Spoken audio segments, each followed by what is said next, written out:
Derby, a small town in rural northeast Tasmania, has been attracting worldwide publicity recently because of the local council's initiative to build a mountain bike complex of trails. However, Derby has had its share of publicity before. It is the site of the Briseis Mine, one of the richest tin mines in Australia, and the disastrous 1929 flood that killed 14 people. Until recently, the existence of the flooded Briseis Mine in Derby was largely unseen, even to local residences, because it was screened from view by trees. In this video, we will explore Derby and the Briseis mine hole by walking the new mountain bike trail around the flooded mine. We start by crossing the Ringarooma River on the new suspension bridge, which gives access to the Briseis mine hole.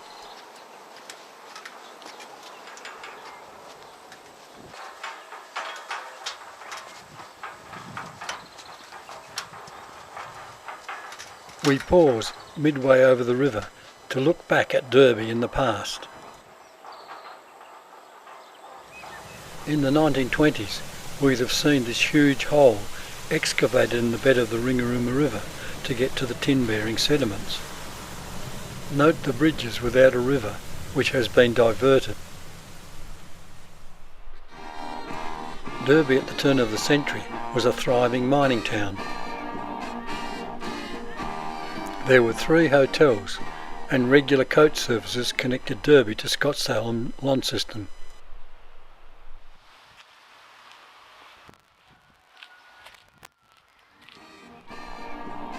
The town had a full complement of services, including banks and shops.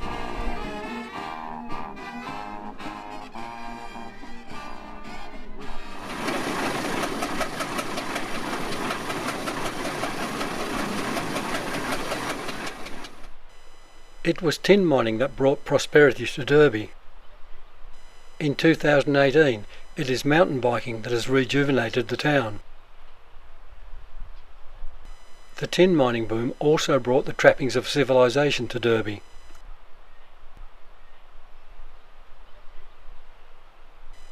Donald Fraser was one man who was instrumental in adding to this boom. He was the engineer in charge of building the Briseis water race that brought precious water to feed the water nozzles needed to separate the tin from the sediment.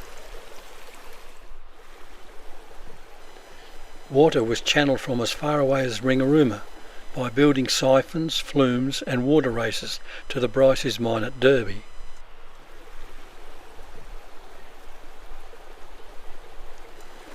$475 tonnes of American steel plate were rolled into pipes at a foundry in Scottsdale.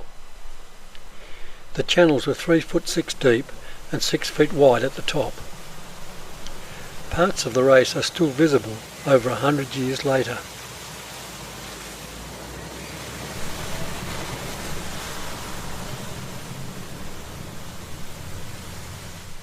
Here it was used to blast away the overburden that covered the tin and to excavate the bed of the river.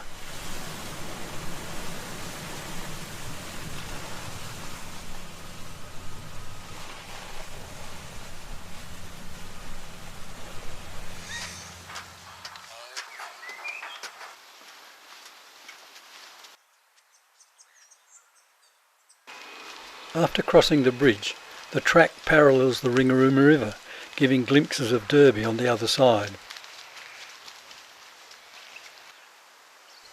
In the past from here, we had seen the huge pipelines that carried the water from the Briseis race across the Ringarooma River to the mine. They've done a good job up here, haven't they? Yeah, they say this. Rounding a corner, we get our first views of the Briseis mine hole and the mine face. In the early 1900s from here, we would have seen the complexity of the Briseis mine operation, with diversion walls, pipelines and the active mine face.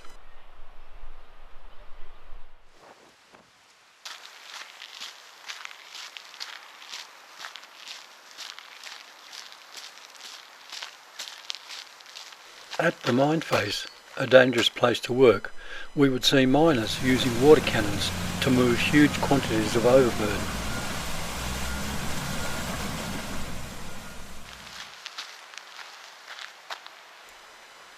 As we are passed by cyclists on the lower track, we come to the old machinery shed hidden away in the trees.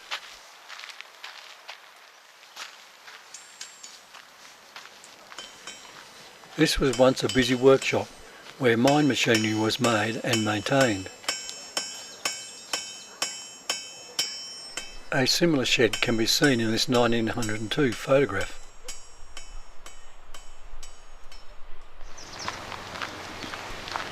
We continue on the lower bike track, skirting the river, with glimpses of Derby and the Dorset Hotel.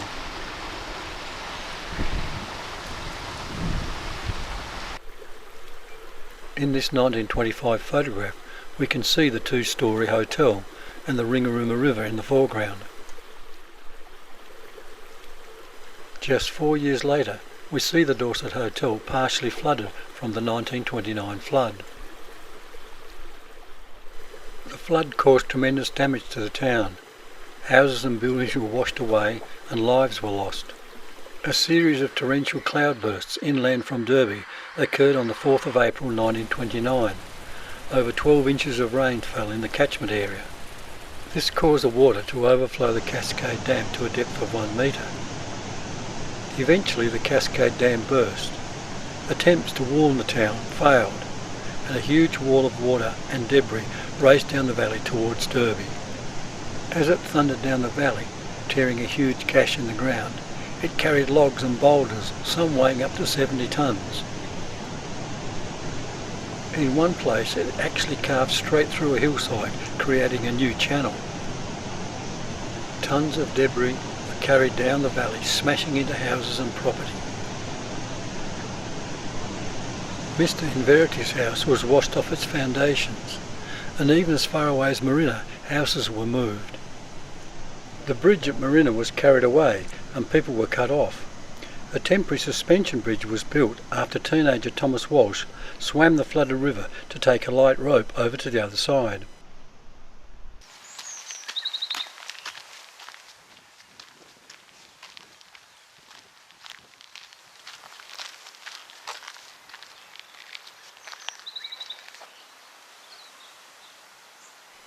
We are now approaching a small area of rapids near the Derby picnic grounds.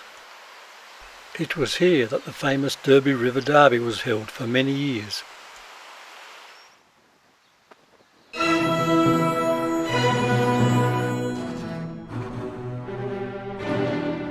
Number one! Come on!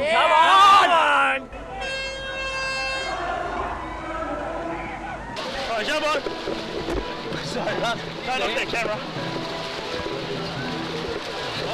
You get it through. Get over there, fast water, get across to the fast water. This way, boy. Keep paddling all the way, guys. Just paddle flat out. Let's go. Good time. All right, come on.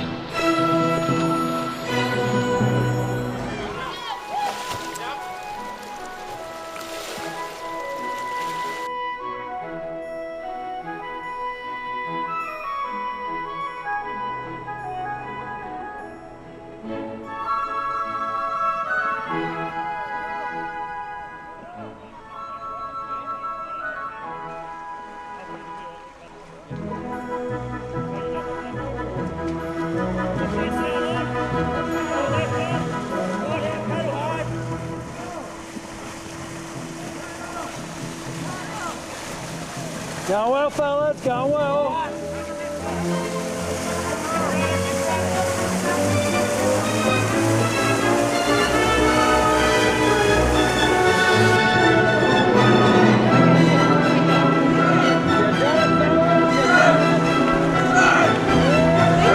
You done it, fellas, you done it.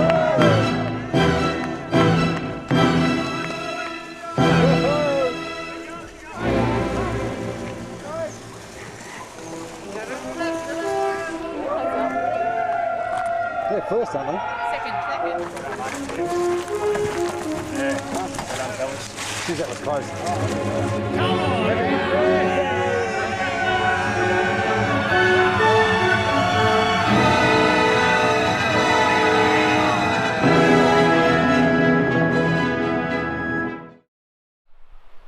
This early 1900s photograph shows the original Derby sports ground. The Briseis Mining Company diverted the river through the sports ground to access the tin deposits under the original course of the river. In return, they built a new sports ground on the hillside east of Derby.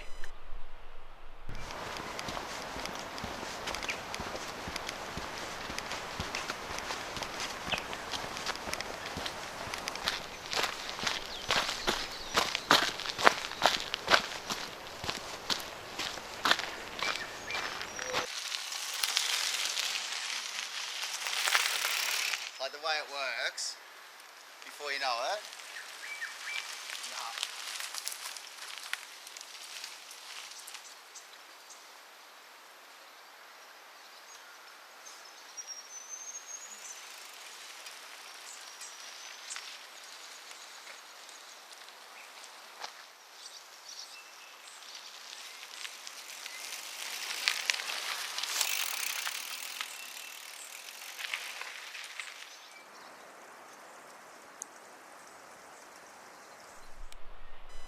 Looking down on the Briseis mine hole, you can see how the trees alongside the Ringarooma River screen the mine hole from view in Derby.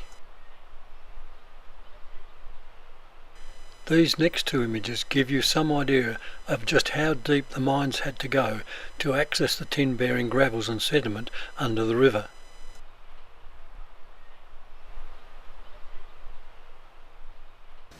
Today, all is calm on the lake. The track builders have cleverly used the basalt overburden rocks to stabilise the edges of the bike track. They've been busy. I can see great possibilities for the many and varied uses of this lakeside environment. Kayaking, paddleboarding, even model boat sailing, or just having a picnic. It's only from the air you can fully appreciate the size of the old Briseis mine excavation. This panorama shows the original single-storey Dorset Hotel.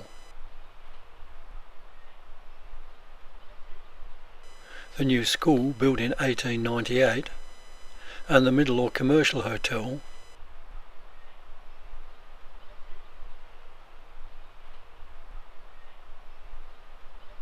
and the top pub or Federal Hotel.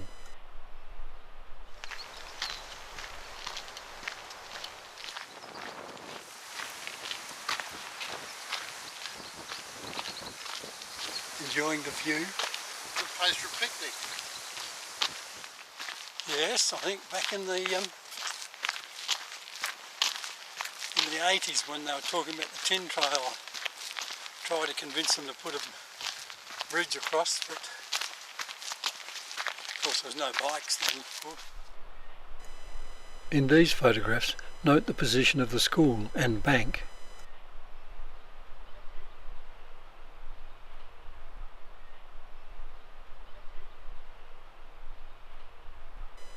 The river has also been moved for the fourth time.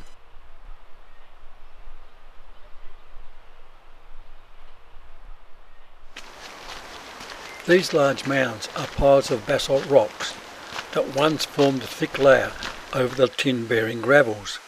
They had to be removed using black powder and gelignite. Here you can see the water cannon undermining the basalt overburden until it came crashing down to be removed by small horse-drawn tipping trucks on steel rails.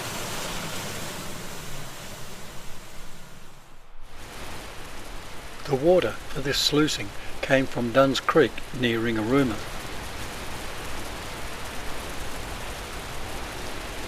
It was brought by building 45 kilometres of fluming, siphons, water races and pipes dug into rocky ground. Over 140 men were employed between 1901 and 1902 in constructing the race. It was finished in just under 15 months. Today the Blue Derby trails follow parts of the Briseis race, and you can see rusting pipes and extensive stonework, relics of this amazing human endeavour.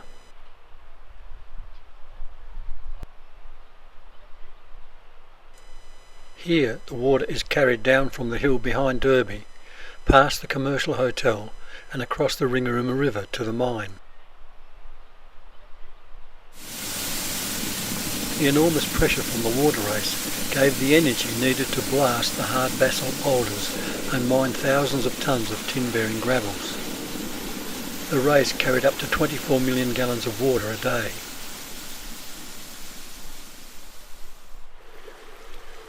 Not only did the miners have to uncover the tin-bearing gravels, but they had to move tonnes of rocks out of the bottom of the mine. To do this, they used rock elevators driven by water pressure.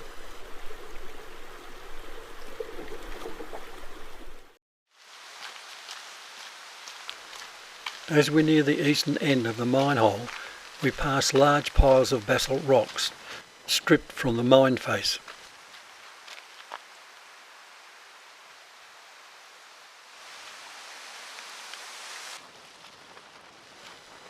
Now we come to a new construction by the bike trail builders.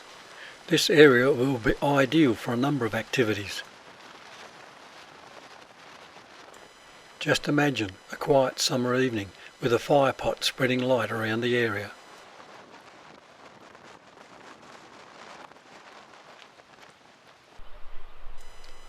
From above we can see the sheer magnitude of the mining operation.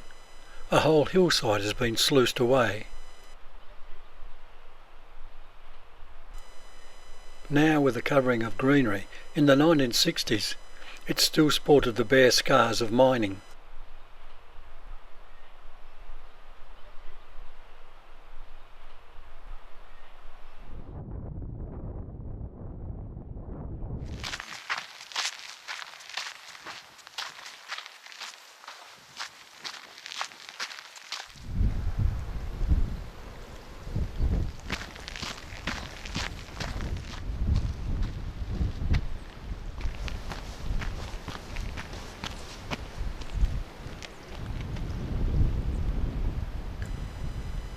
As we leave the last vantage point viewing the Briseis mine face, we soon complete the circuit and head back to the suspension bridge.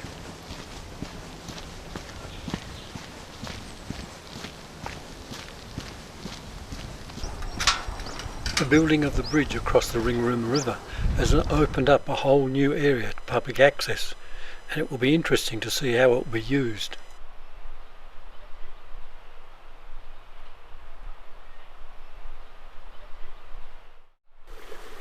Today in Derby you won't see hard-working miners carting barrel loads of tin ore to be processed. The sluice boxes and miners cleaning up are long since gone and will probably never be back. Instead, you will likely see many mountain bikers in Lycra waiting to go on the bike trails or relaxing after some of the world-class rides. An 80-odd K experience in northeast Tasmania. In 2015, the opening of the first stage of the Blue Derby mountain bike trail has given Derby a new lease of life. Coming along to experience the first 20-odd Ks. So thank you very much for that.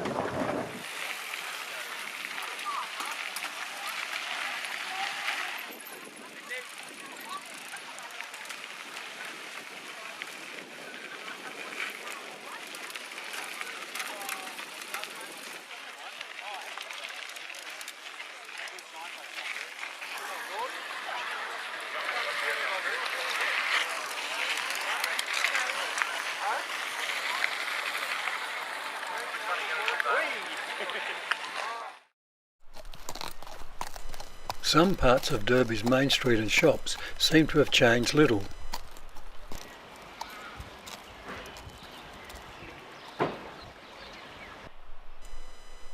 But there is a change in the atmosphere.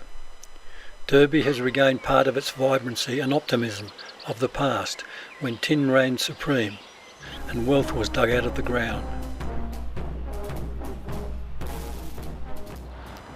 Now there has been an influx of a new, younger generation, looking for excitement, challenges and thrills.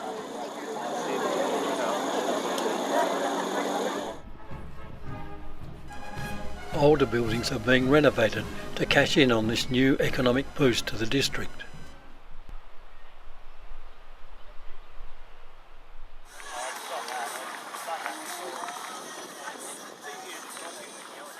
New buildings are going up to accommodate the huge influx of mountain bikers and tourists who want to experience world-class challenging trails and walks. Hotels that were once finding it difficult to survive have found a new lease of life.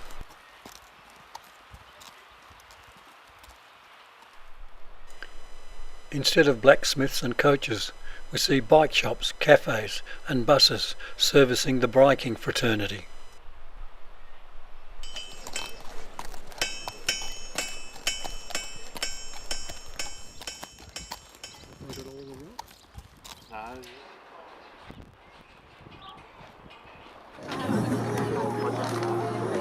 Derby has changed from a sleepy backwater town resting on its past to a bustling centre for the younger generation.